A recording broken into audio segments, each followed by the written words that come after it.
오늘은 사무엘상 1장 16절에서 20절 말씀까지입니다. 하나님, 지금 이 시간 주님의 말씀을 듣겠습니다. 말씀하여 주시옵소서. 말씀을 통해서 하나님의 기쁘신 뜻이 무엇인지를 깨닫게 하시고 말씀의 믿음으로 순종하게 하여 주시옵소서. 예수님의 이름으로 기도합니다. 당신의 여종을 악한 여자로 여기지 마옵소서.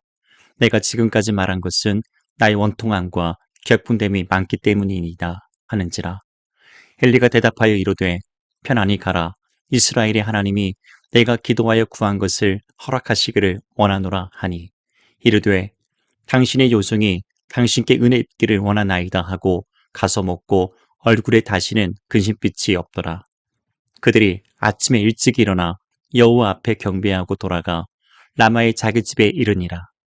엘가나가 그의 아내 한나와 동침함에 여호와께서 그를 생각하신지라. 한나가 임신하고 때가 이르매 아들을 낳아 사무엘이라 이름하였으니 이는 내가 여호와께 그를 구하였다 함이더라. 첫째, 응답의 구보능선을 넘어야 합니다. 16절에 당신의 여종을 악한 여자로 여기지 마옵소서.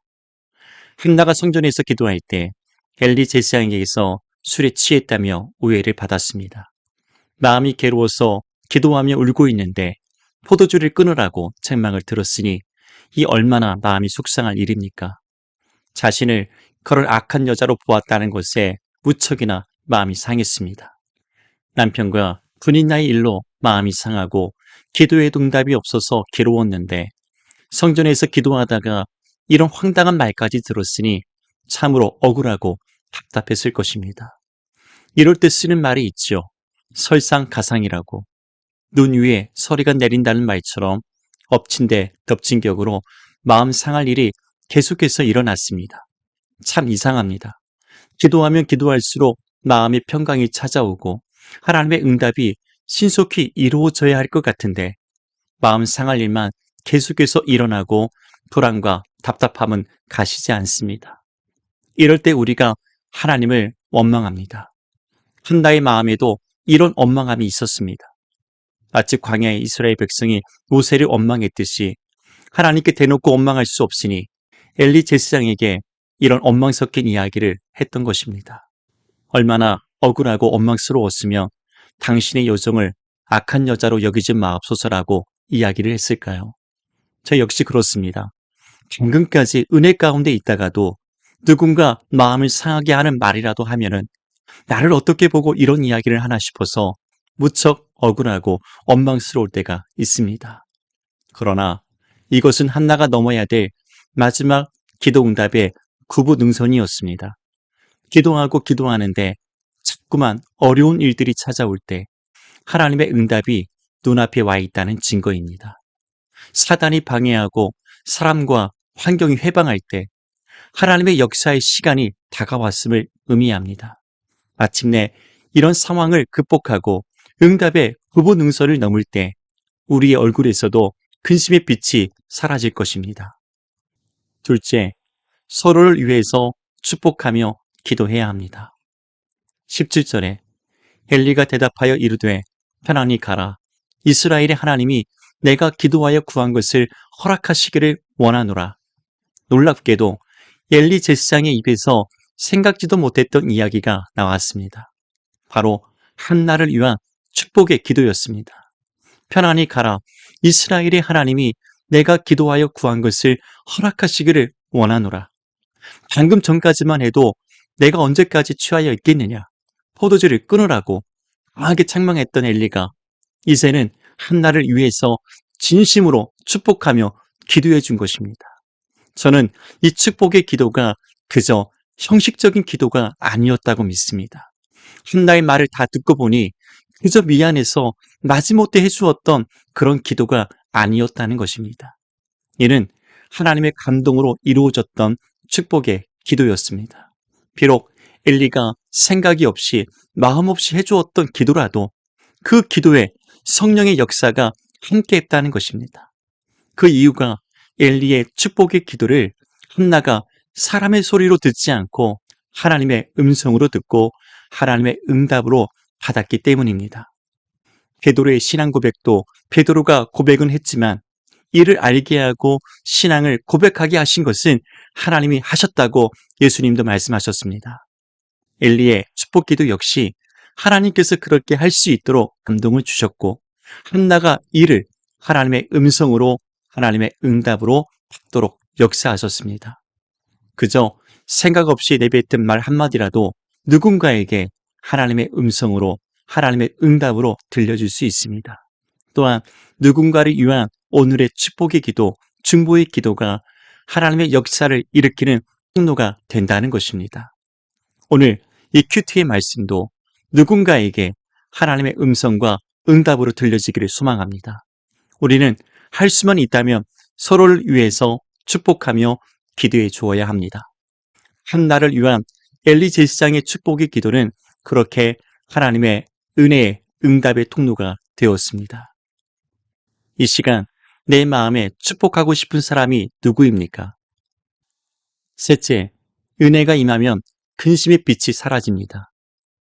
18절에 이르되 당신의 요정이 당신께 은혜 입기를 원하나이다 하고 가서 먹고 얼굴에 다시는 금신빛이 없더라. 이같이 한나는 엘리 제사장의 축복을 하나님의 음성으로 들었습니다. 지금까지 쌓여있던 눈물의 기도에 이제 하나님이 응답하신다는 것을 확신하게 되었습니다. 지금까지 누구도 자신에게 이같이 축복하며 기도해 주었던 사람이 없었는데 이 축복의 기도를 듣는 순간 한나의 마음에는 강한 응답의 확신이 들었습니다. 한나의 마음에도 하나님의 감동이 일어난 것입니다. 그래서 한나는 당신께 은혜 입기를 원한다고 대답한 것입니다. 심령의 은혜가 임하자 얼굴에 가득했던 근심의 빛이 사라졌습니다. 놀라운 것은 다시는 한나의 얼굴에서 그 근심의 빛을 찾아볼 수 없게 되었다는 것입니다. 하나님의 은혜가 임하자 마음의 평강이 찾아왔고 그 평강은 한나의 얼굴을 빛나게 했습니다. 근심의 빛이 떠나고 기쁨의 빛으로 가득했습니다. 이같이 예수를 믿는 사람의 얼굴에는 근심의 빛이 사라져야 합니다. 예수를 믿고 구원받은 감격과 기쁨으로 가득해야 합니다. 우리 주님께 마음의 근심을 맡길 때 주님은 우리의 마음을 돌아보십니다.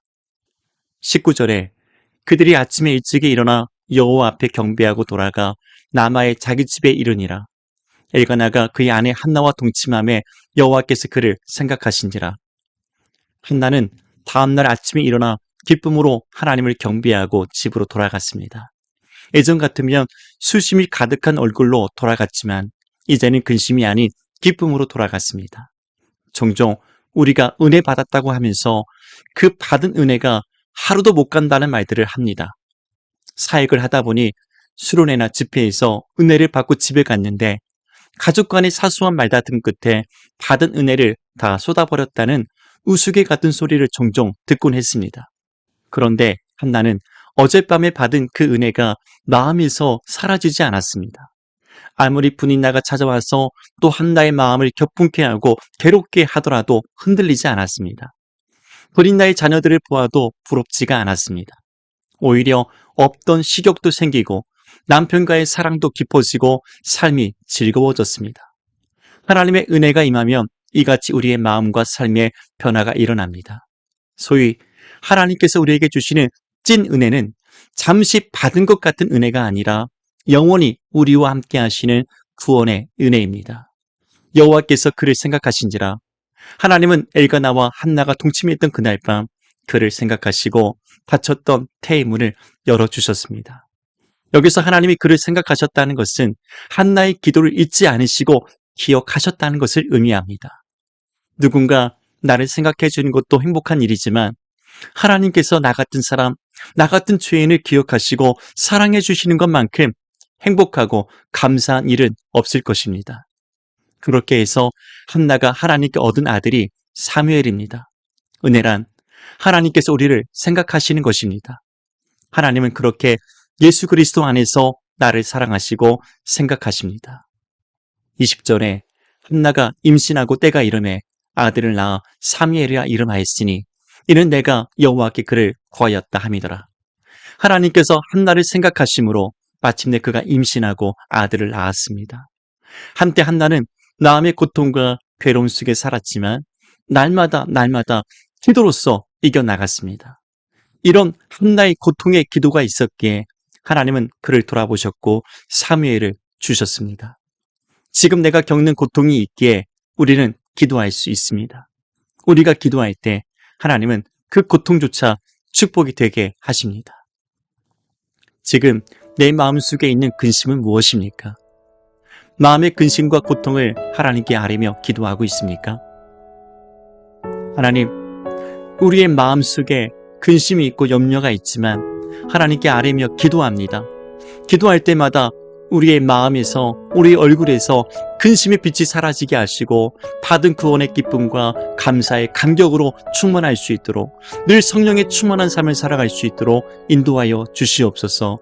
오직 예수로 만족하고 예수로 기뻐하고 예수로 감사할 수 있는 축복된 삶이 되게 하여 주시옵소서.